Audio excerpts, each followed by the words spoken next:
দর্শক, আমরা সবসময় একটা কথা বলে থাকি যে তুমি যদি ভালো ক্রিকেটার হতে চাও কিংবা তোমার এক্সপোজার করতে চাও, সেক্ষেত্রে তোমাকে কাউন্টি ক্রিকেট খেলতে হবে। এবং বাংলাদেশে এর আগে কাউন্টি ক্রিকেট কিন্তু আমরা খেলতে দেখেছি সাকিব আল হাসানকে, এবং এই বছর এই সেশনে কিন্তু আমরা খেলতে দেখছি হাসান মাহমুদকে।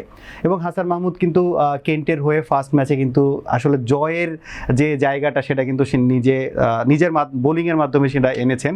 এবং ল্যাঙ্কাশায়ারের বিপক্ষে তার 9 উইকেট কিন্তু আসলে তার দলকে মানে শর্ট টাইমের মধ্যে জয় এনে দিয়েছে।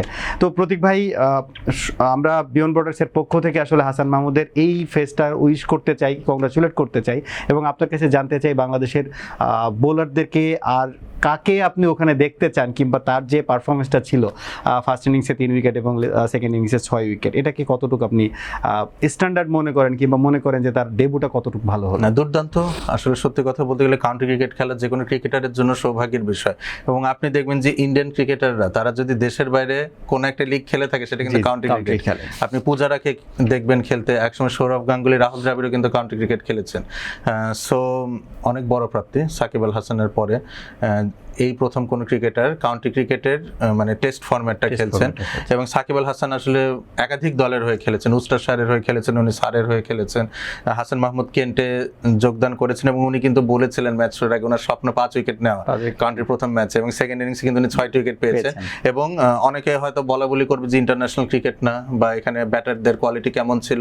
আমি তাদের জন্য বলতে চাই ল্যাঙ্কাশায়ারে কিন্তু বেন ম্যাকডারমট, লিয়াম লিভিংস্টনের মতো ব্যাটাররা ছিল, এবং ওনাদেরকে ডিসমিস করে কিন্তু হাসান মাহমুদের সাফল্য অর্জন করেছেন। সো অনেক শুভকামনা হাসান মাহমুদের প্রতি। এবং আমি চাই যে বাংলাদেশের বিশেষ করে ফাস্ট বোলার এবং টপ অর্ডার ব্যাটার এখান থেকে বেশ কিছু প্লেয়ার আসলে কাউন্টি ক্রিকেট খেলুক। কজ এই যে নতুন বলে মুভমেন্টের বিরুদ্ধে স্ট্রাগল করা, বা ফরেন কন্ডিশনে ফাস্ট বোলিং এর বিরুদ্ধে আমাদের ব্যাটারদের স্ট্রাগল করা, সেক্ষেত্রে যদি মুমিনুল হক কাউন্টি খেলার সুযোগ পান আমি খুবই খুশি হব।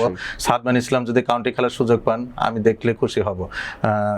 আমাদের ফাস্ট বোলিং এর ক্ষেত্রে যদি ইবাদত হোসেন রয়েছেন, খালেদ আহমেদ রয়েছেন, তারা যদি পিকড আপ হন সেই ক্ষেত্রে আসলে অনেক ভালো হবে। আপনি দেখবেন যে পাকিস্তানের ক্রিকেটাররা নিয়মিত খেলছেন, এটা একটা খেলেন হাসান আলী আমি খেলছেন, ইভেন এই যে টি20 ব্লাস্ট যেটা এখানে পাকিস্তান ন্যাশনাল টিমে প্রায় সবাই খেলছে।